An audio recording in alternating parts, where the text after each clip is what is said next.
how does like excess transportation and motion lead to wastefulness in inventory management? There's a middle line that you got to follow. Perishable items, we wouldn't necessarily keep them at each chair. They're going to expire and that's wasted. So what would you say that the impact of like using indirect bonding would have in a practice? I think it could make a huge impact on inventory specifically.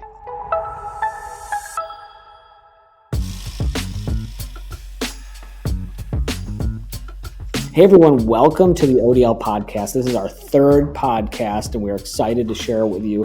I am going to be talking about inventory today with TJ Wright, my guest, who has a lot of experience in the inventory field. You know, we talk to thousands of orthodontists all the time and, throughout our lab. And orthodontists have a very interesting perspective on inventory, but as a lab, we have to hold a lot of inventory. So we have a very interesting perspective on it too. So we want to kind of give our feedback, any insight that we can give. Again, this is not a sales podcast. This is really just an educational podcast.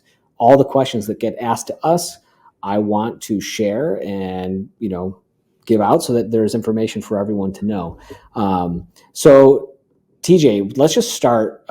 What is your experience in practice inventory management? A little bit about you, like how many practices were you managing, locations? Yeah, thanks, Tom. So before I was at ODL, I worked in a large practice with 6 locations. And one of my roles in those offices was to do the ordering for the whole practice, but also to disperse the supplies out to the 6 locations. Okay, nice.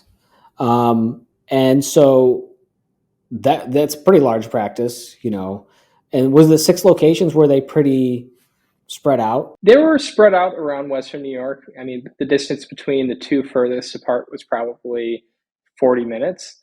But there was in the center, they were all kind of close together, relative to where the population density was and a lot of the families that need orthodontists were. So that's a lot to manage. So we want to kind of start today just kind of coming up with a basis of what is waste. And inventory is one of the actual types of waste. And there's typically in a lean manufacturing atmosphere, there are 8 wastes that people go by. And I just want to review the 8 waste really quick. So the mother of all wastes, everyone agrees on this, is defects. Okay. So I put brackets on the wrong way. I got to remove them. I got to re-put them on.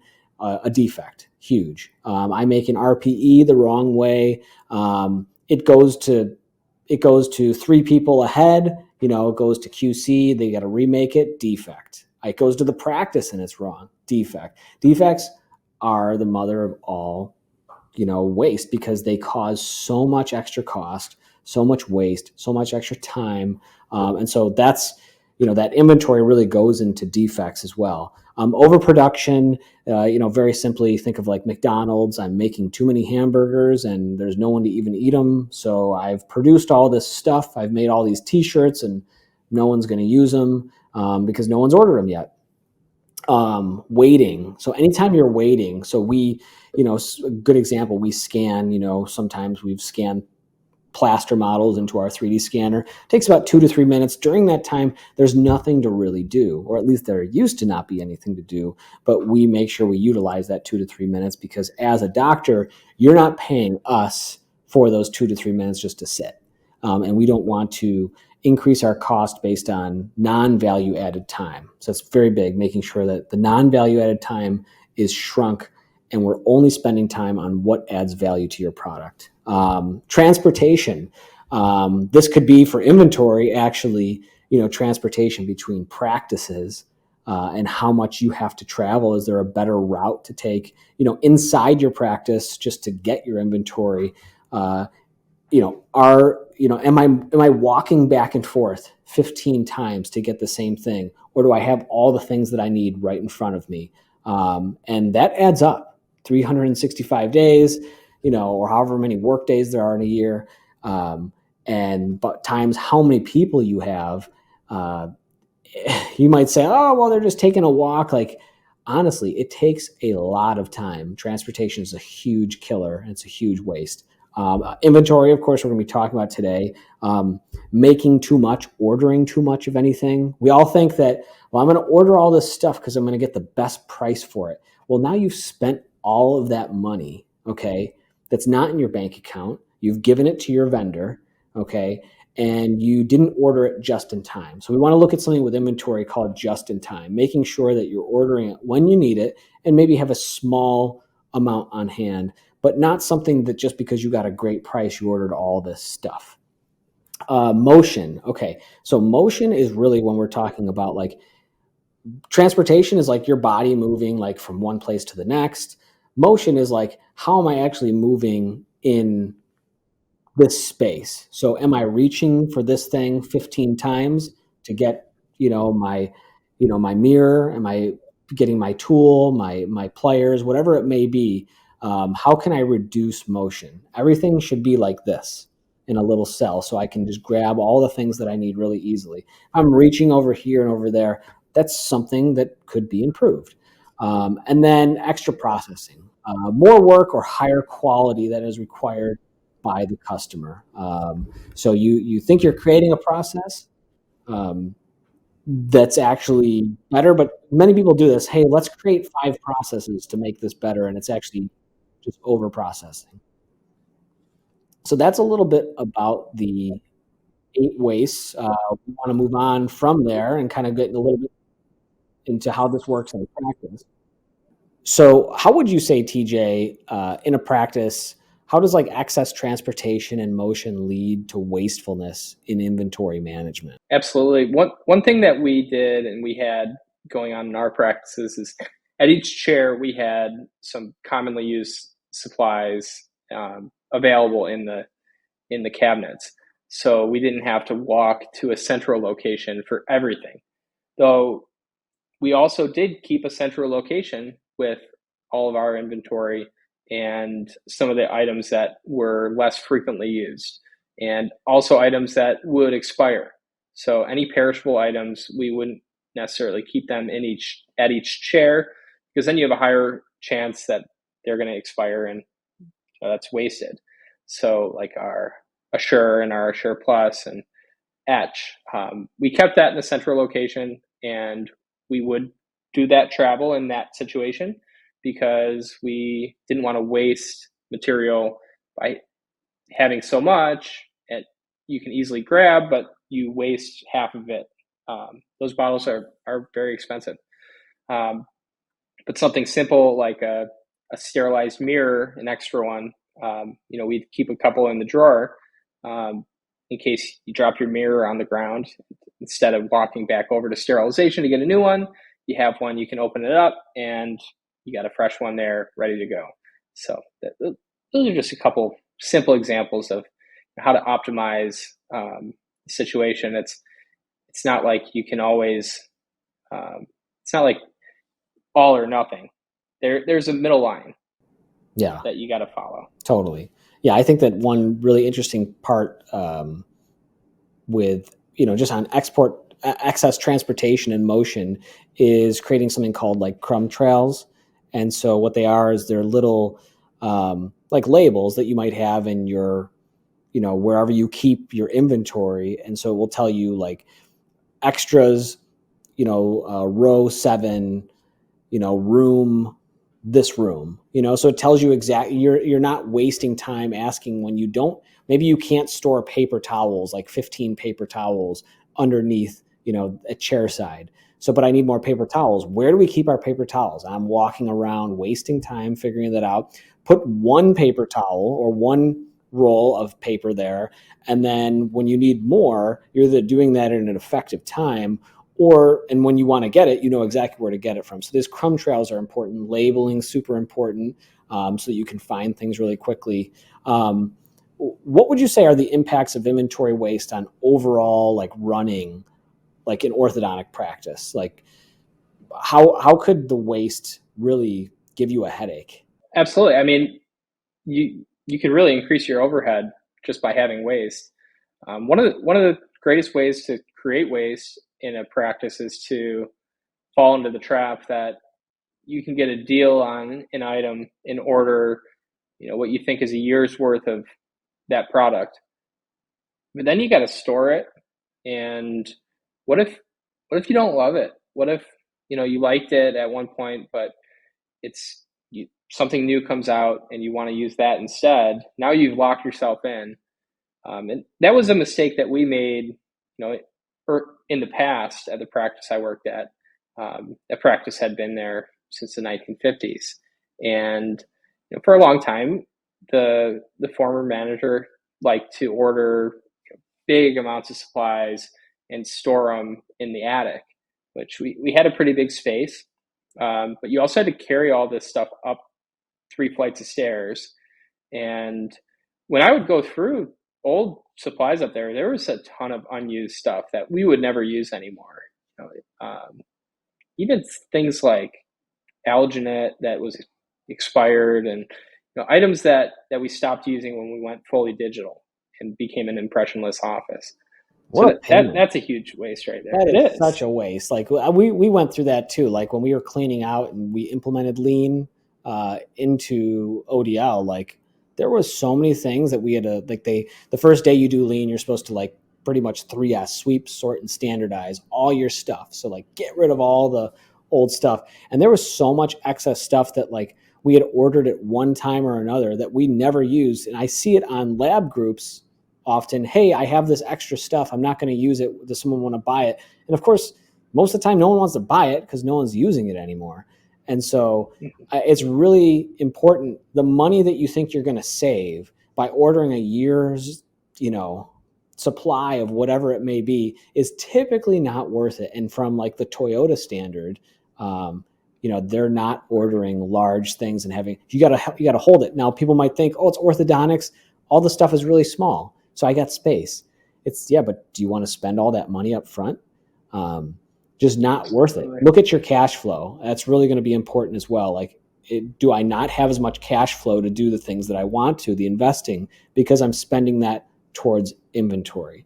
So can you share any concrete examples or thoughts on how things like defects or underutilized employee genius contribute to inventory waste? Yeah. In terms of defects, it's not really an example that the staff would. I guess I got an example for defects in terms of staff clinical procedures. The bonding protocols and having proper isolation for etching and adding a bonding primer before the doctor comes over to put the bracket on. So, the doctor can usually tell if, the tooth, it doesn't look right, like it wasn't etched enough, or it's been exposed to saliva again. But that defect in itself, causing bond failures, is a huge money loss for practices, because if you don't catch it and it goes out and the patient leaves and that bracket falls off an hour later, the parent's usually really upset. And maybe it's a Friday afternoon, and then someone from the office has to go in and help them out because maybe it's irritating them. There's just a huge potential loss from that defect, which also ties into underutilization of employee genius. So a bond failure based on improper isolation and in bonding prep is avoidable with training. It's easier said than done, because every office I talk to these days has a lot of staff turnover. That's just the way the industry is right now. Is there's a lot of new people entering as orthodontic assistants, and they're not necessarily staying as long as employees of the past would. So it's harder to devote as much time in on training, especially when it's just like the one-on-one type training where you are, you have your most experienced assistant sitting with this new assistant who doesn't have a lot of dental experience maybe, and spending a lot of their time doing the training. And then if that new employee doesn't work out and they don't stay, that it kind of hurts that experienced employee, their motivation and their their feeling of how well they are at their job. Maybe they're really good clinically, but they don't really love teaching or explaining what they're doing.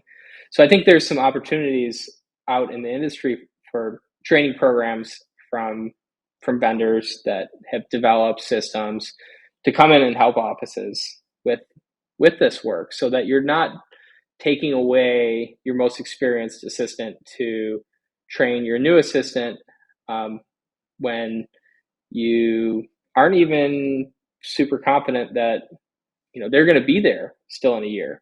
Totally. Yeah. And regarding like inventory, like, it's like any new technician or any new orthodontic assistant. Like if you're practicing, if you're doing this over and over and you have scrap, like I'm just throwing out brackets because I did it wrong, or the patient has to come back in, like I lost all the brackets, I knocked off 3 or 4, like they're in the garbage unless they're reusable, I guess. But for the most part, like what a waste. And so like that's how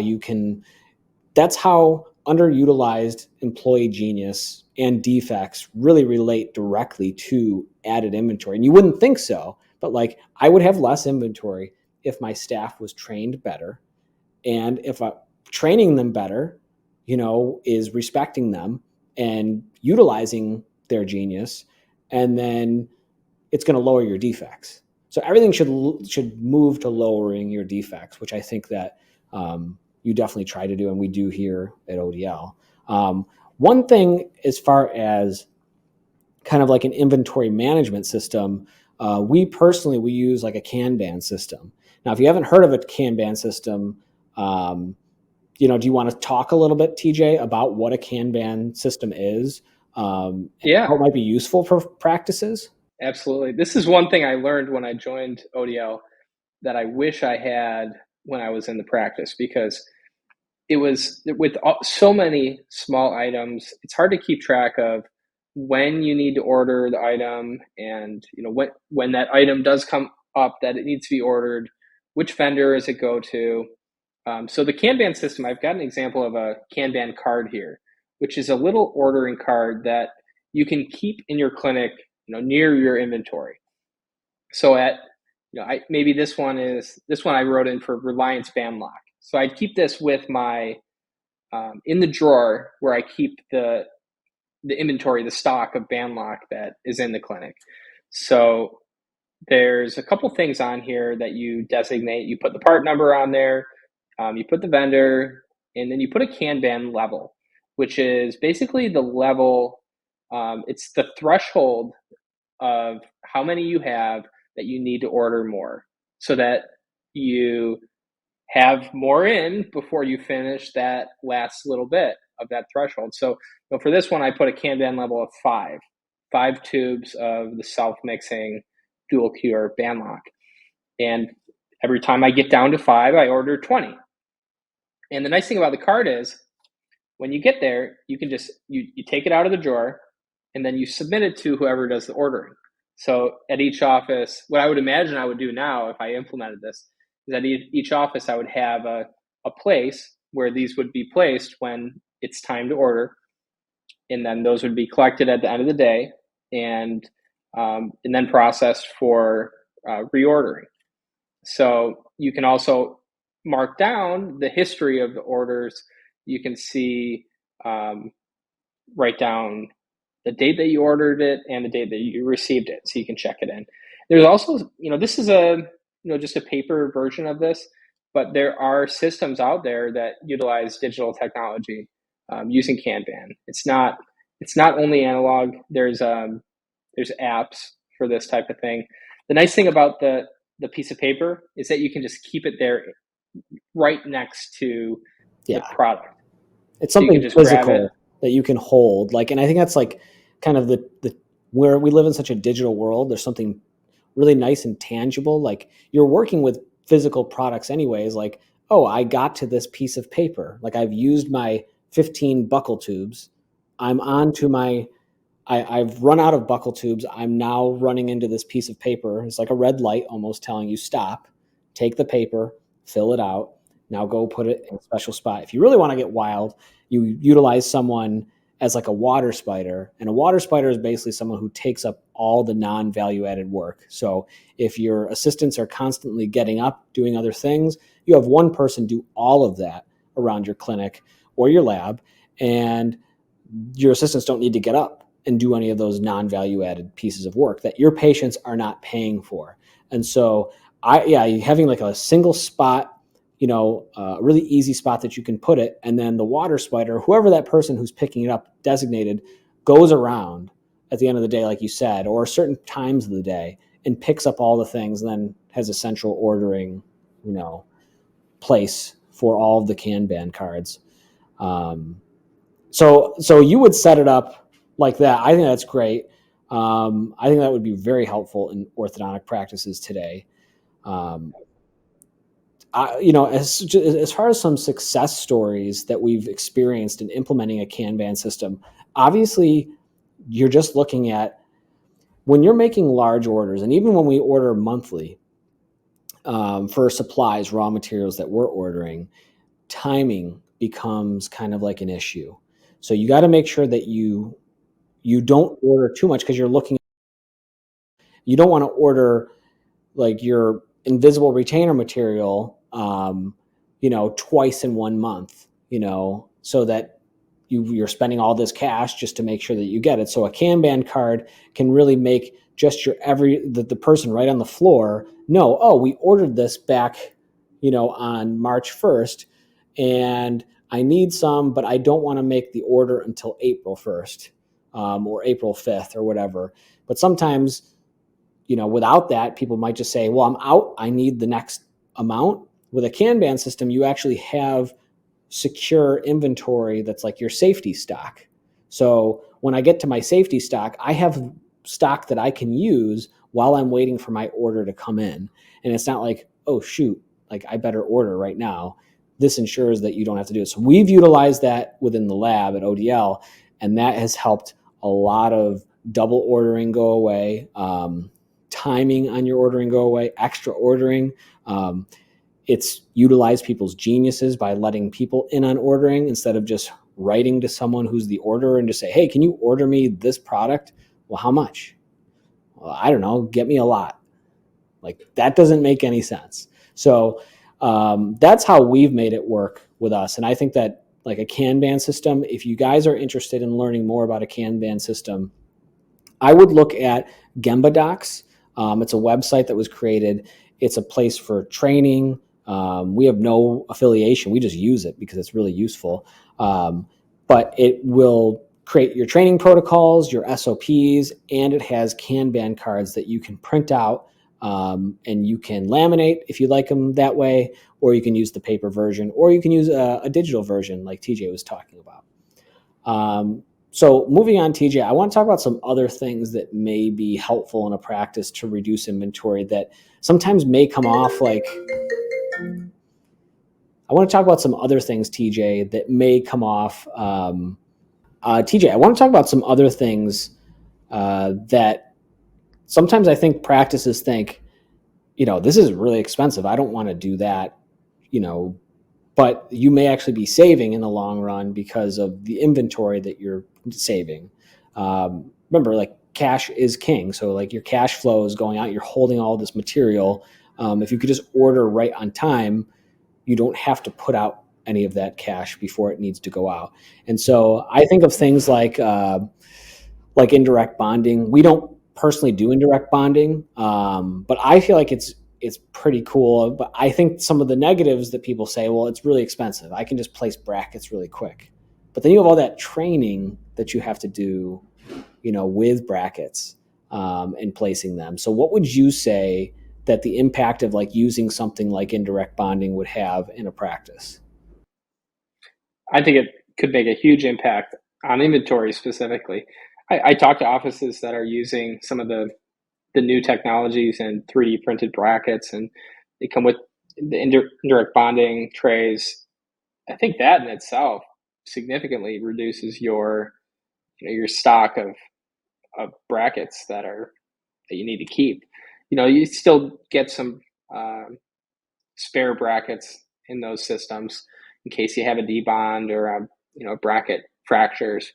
But it's a lot less than ordering a bulk supply of brackets and then just keeping them until your patient, until you see patients that you need to bond. Definitely more expensive, but as opposed to ordering a bunch of brackets at once, you do have a front load in your costs and your overhead by ordering a bunch. Yeah. And then you got to make sure you don't waste them I can't tell you how many times I've been at an office where, we have the little kit with all the brackets in it that got tipped over, even fallen on the floor. And you got all these brackets that are just wasted. It's a huge loss. They're expensive. Something like that happens.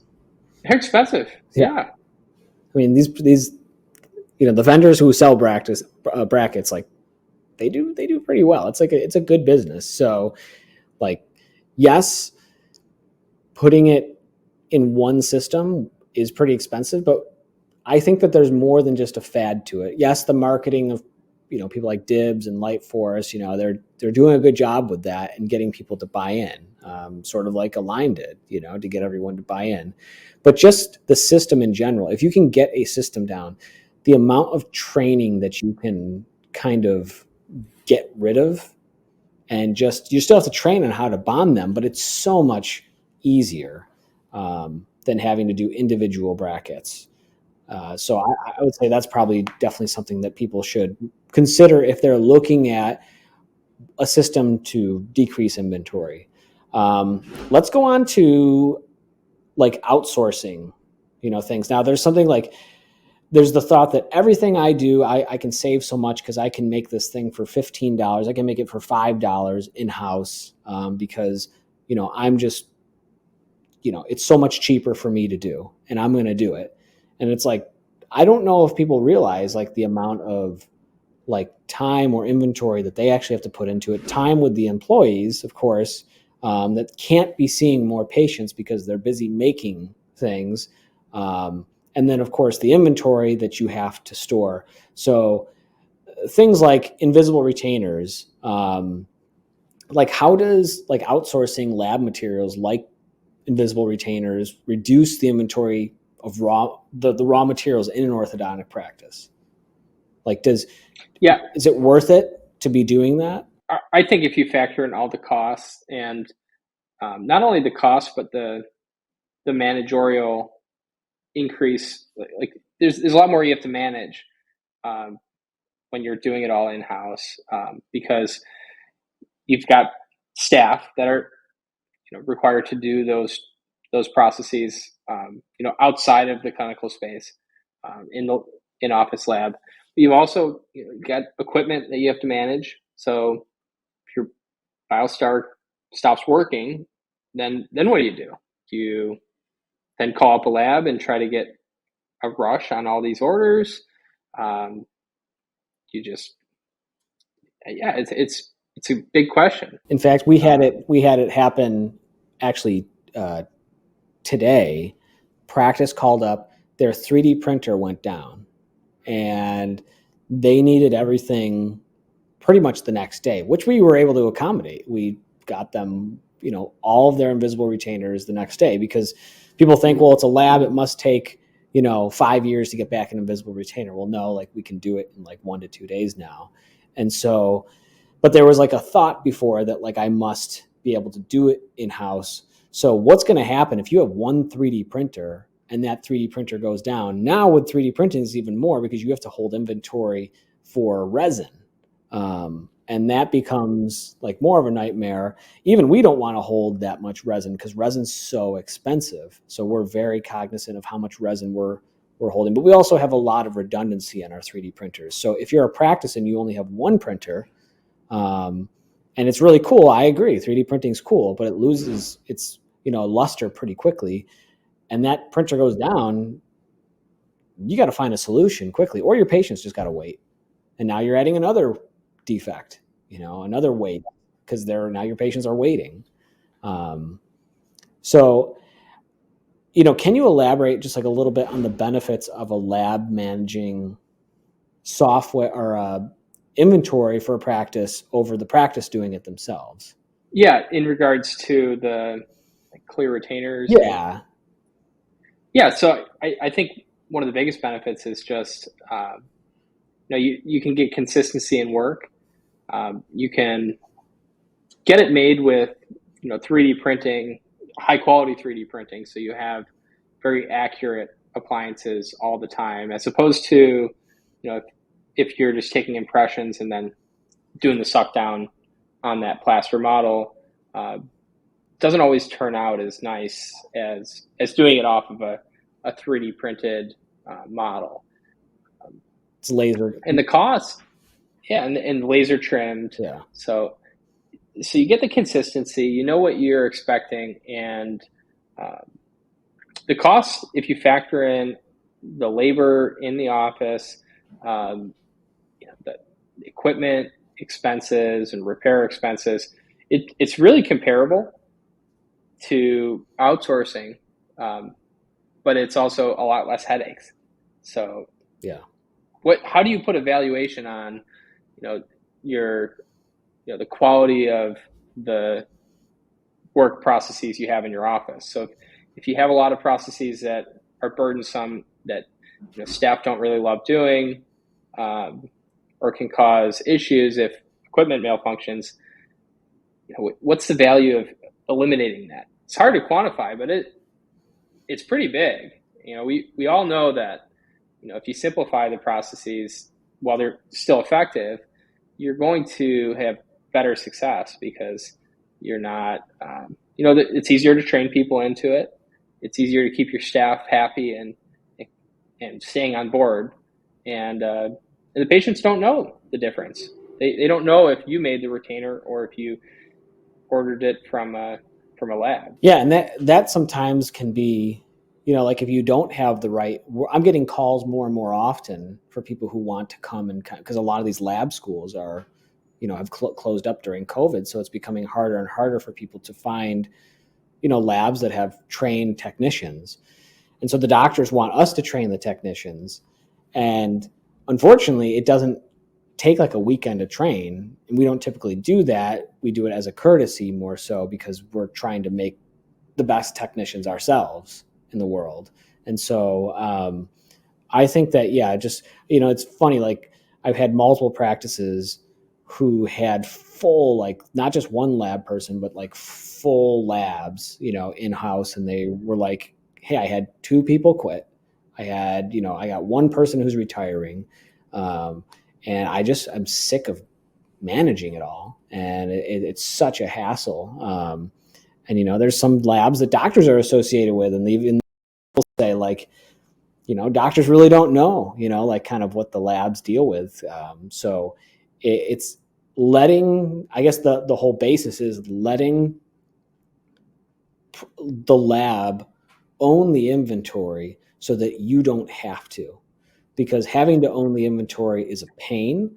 And you have to spend more money to do it at the end of the day. So that's what I'll say on that. And then you don't have to, like, you can take your lab technician and you can veer them into the practice and train them on, other becoming an orthodontic assistant, ideally.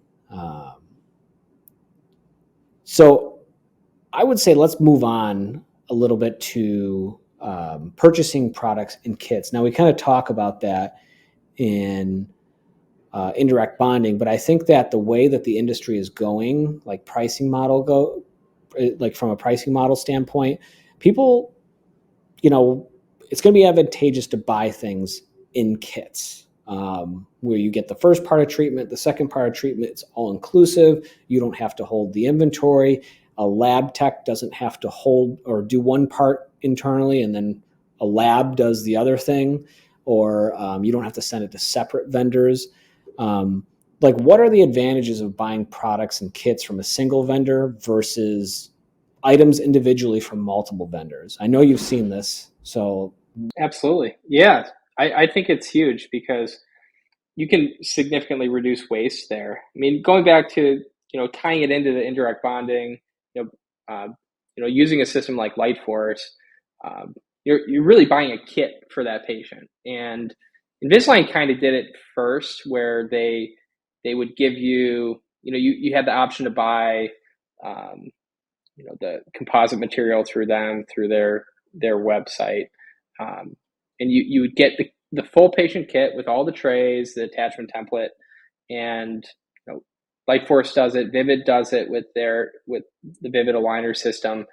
It just gives you the ability to have everything you need for the patient, when they come in, and you're not going to multiple vendors to get all of these products. So, your expense per vendor might be a little bit higher, but most vendors offer volume discounts. So if your expenses are spread out to a bunch of different vendors, you're not going to get those volume discounts because they typically have different thresholds. Like with ODL, you spend a certain amount with ODL and you get a higher percentage discount on everything else, on everything. So if you only ordered, your clear retainers from ODL, but then you ordered your RPEs from another lab and your Hollies from a third lab, chances are you're not going to reach the threshold for the volume discount at any one of them. You're just going to be paying full price everywhere. Yeah. So the kits are huge to consolidate. What do you think about holistic treatment? Do you think this is going to become more popular where, people almost buy treatment? I think right now it's very transactional in the lab to practice world, where like I buy this one piece from you, and then when I'm ready, I'll buy the next piece. But I think the way that we're envisioning it is, how do you make it really, I guess the word is holistic, from, phase one to, RPE to phase one retainer to braces to your holding retainer, or to aligners to holding retainer, whatever that mix of 4 appliances may be, and it's, maybe it's all one price, and maybe it's, we know exactly what you need. Here's like the 4 things. How could that assist with inventory management and just dealing with one vendor to do that?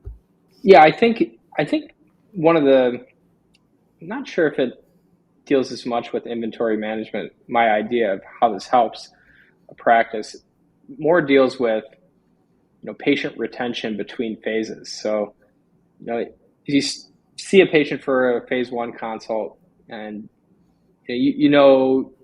let's say you see this patient, they're going to need expansion, and they're going to need a retainer afterwards, and due to the malalignment, they're probably going to need a phase 2, most likely going to need a phase 2.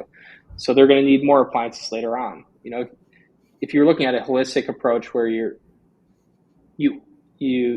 don't order all of the appliances, but you order a package where you would get, the RPE and the retainer and, the phase 2 retainer, or any appliances needed in phase 2 at a fixed price at that point, maybe upcharge the patient a little bit for this option if they want it, then you can keep them retained for between phase 1 and phase 2, instead of, maybe they shift to another office, another practice for the second phase of treatment. Or maybe it's a better price, and then they give the patient a better price because they're getting it from us. Mm-hmm. Here's your holistic treatment.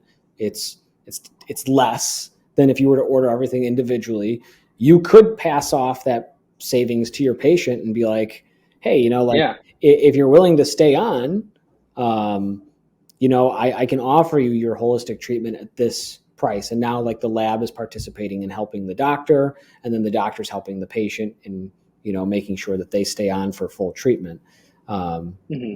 So can you just discuss a little bit, we did release like the Shift Kit, products like the Shift Kit, where inventory is typically stored right now by like the doctor. Mm-hmm. What do you think about something where the lab now holds all the inventory, and how could that benefit a practice? Absolutely. I think that it with the shift power bar appliance, you could get what you need per patient and not have to buy a big bulk amount to keep in stock. So for instance, the practice I used to work for, with 6 locations, to keep an inventory of all of those class 2 corrector bars, for all the sizes, I think there's 23 different sizes. That's a lot of parts. So if you need to keep multiple sizes of each one in case you have 2 patients starting the same day with that appliance, and what if they're twins and they have the exact same size, you're going to need to have that. So by having the lab measure off the scan, it makes you're not as easily able to do a same day start bonding that on, but you could still consider a same day start if you do the scan and the order at the day of the consult. You get the patient commitment to down payment to start treatment. So just by measuring, you can measure it yourself, get the arm length that you need, and send it to the lab, or the lab can measure it for you. And then you don't have to store all that inventory. Yeah. Would you suggest maybe like the practice has like because the way that we're doing it is we're measuring, we're dual measuring. So there's a digital measurement, but then we're actually taking, because we know that when you take a measuring stick and you put something against your teeth, like that can be accurate, but you want to see what is the appliance actually, how is it actually going to fit on the teeth? So that the way that we've looked at it is, we're actually taking a bar, our shift bar, and if the measurement says you're going to use shift bar size 25, we'll test out shift bar 25, but if it doesn't sit right, on the buckle of, the first molar, and if it's on the canine, if it doesn't have that proper, arch on the canine covering that mesial 1/3, then we might, do a smaller size or a bigger size. So that kind of allows us to, do that with our inventory in-house, so that you're not, fumbling around, having to take out another size to see. And then like, if you're trying to fit it on the patient, like, do you have to then sanitize it obviously afterwards, because you tried it on, and you're kind of muddying the kits themselves. So with us having all that inventory and you not having to have it, it saves a ton of time, a ton of expense. And what you could do is you could have a small amount of inventory in your office. Just, if you wanted, 1 or 2 of these per each size, that's something that definitely could be available. And that could save you time if, the patient knocks it off or something, so that you don't have to wait for us, or you could, and we could just send you out, the second bar. Any thoughts on that? Yeah, I think that's the huge benefit there, is that you get the dry test on the model versus, once you place it on, you realize it's not a great adherence, even though you measured it good with the ruler. Maybe you already put composite on it and you put it on and it's not quite fitting that great. And if you keep it on, you just decide to go for it, it might debond. So by having that extra step where the lab is helping you, doing the measurement, doing the dry run, you can have more confidence that these are going to stay in better, because these bars can debond just like any bracket. They have a really great mesh pad that helps reduce that. But also, by consolidating it under one vendor, that you may already be ordering your lower Essex for the stabilized mandibular while you're doing this distalization of the maxilla, you can consolidate your pricing and get a better deal overall. So your total cost per patient is lower your overhead. I think that's something with like the aligner add-on too, that's really interesting, because like, if you're talking about inventory and ordering from different vendors and waste and time, it's like, if you want to actually align the lowers at the same time, and a lot of people do that with Align, they'll do that, but now you got to order from them, and then you got to order, from wherever you're getting your class 2 corrector bar from, or you have to hold it in office. Again, just this multiple vendor ordering that can become very cumbersome for anyone who is that person in your office, that we could save you a lot of time with. So any additional insights or recommendations, that we haven't covered? Anything that you did special at your office that you feel like, any nuggets that you did? Yeah. I think having, a team leader designated to do the ordering is a good thing to do. Just someone to champion the task. It's never going to be a one person show to do it. The only reason I was successful with it is because the team around me was participating in the process of ordering. Because with 6 locations, I was working, between ortho assisting and TCing at the same time too.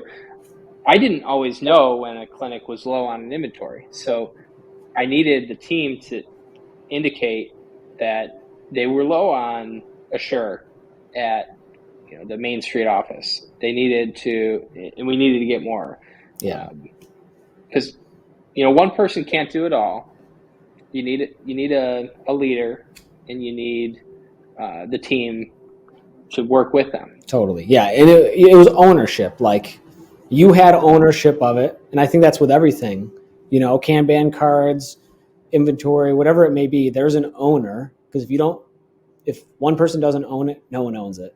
But then here's the process, not the over process. Here's the process, quite simple, that you need. I need your help with following this process so that I can own this job properly. So I think that's well Absolutely. said. I think that there's a lot of ways that you could save an inventory in your office, but we're here, to be able to help you with that. And hopefully some of these tips were good and helpful for your practice. Feel free to contact us, with any of your questions, queries, or anything that you might come up with.